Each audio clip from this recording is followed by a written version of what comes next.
ஊர்லேருந்து கிளம்பிட்டோம். நேரா தங்கச்சி வீட்டுக்கு வந்தாச்சு. வர வழியிலே பஸ் பிரேக் டவுன் ஆகி ரொம்ப டிலே ஆனதுனால ஈவினிங் அப்படியே சிஸ்டர் வீட்டுக்கு வந்துட்டோம். வீட்டுக்குள்ள பூந்தோட்டமா, பூந்தோட்டத்துக்குள்ள வீடா அப்படின்னு கன்ஃபியூஸ் ஆகுற அளவுக்கு வீட்டை சுற்றி சுற்றி நிறைய செடி, மூலிகை செடி, பூவு இந்த மாதிரி நிறைய வச்சுருந்தாங்க. Early morning sunrise, evening sunset இந்த 2 டைம்லையுமே இந்த தோட்டத்துக்குள்ளே உட்காந்தோம்னா அவ்வளோ ப்ளசண்ட்டாக இருக்கும். இந்த பழத்தெல்லாம் சாப்பிட்றதுக்காக அணில், குருவி இந்த மாதிரி நிறைய வரும். ஸோ அதெல்லாம் பார்த்துட்டு நல்ல டைம் பாஸ் ஆகும் தங்கச்சி வீட்டில். இந்த கத்திரிக்காயிலேருந்து விதை எடுத்து போடலான்னு சொல்லி அம்மா வச்சுருந்தாங்க. இப்போ ஊர்லேருந்து கொஞ்சம் செடியெலாம் வாங்கிட்டு வந்தோம் இல்லையா, அதெல்லாமே வந்து ஒரு நிழலான பகுதியாக பார்த்து நட்டு வச்சுட்டாங்க.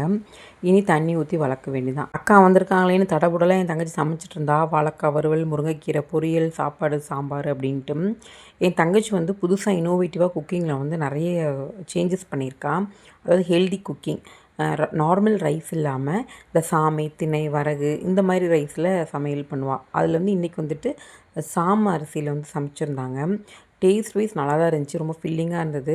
இதே மாதிரி இன்டர்மீடியன்ட் ஃபாஸ்டிங்கில் இன்க்ளூட் பண்ணால் இன்னும் நல்லாயிருக்கும். டீலாம் குடிச்சிட்டு கொஞ்சம் நேரம் வாக்கிங் போயிருந்தோம். ஒரு கதை, உலக கதை, எல்லா கதையும் பேசிட்டு ஊரையே சுற்றி ஒரு மணி நேரத்துக்கு அப்புறம் வீட்டுக்கு வந்தோம். அன்னைக்குன்னு பார்த்து மழை வர மாதிரி இருந்ததா, நிறைய மயில் பார்த்தோம். போகிற வழியெல்லாம் மாம்பழம், பலாப்பழம், கூடவே லெமன் இந்த மாதிரி நிறைய செடி இருந்தது. கேட்குறவங்க எல்லாமே நீங்கள் எடுத்துகிட்டு போங்க அப்படின்னு தான் சொன்னாங்க.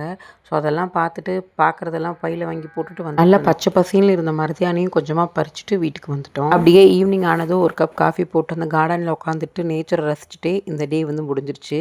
நாளைக்கு ஒரு இன்ட்ரெஸ்டிங்கான விளாக்ல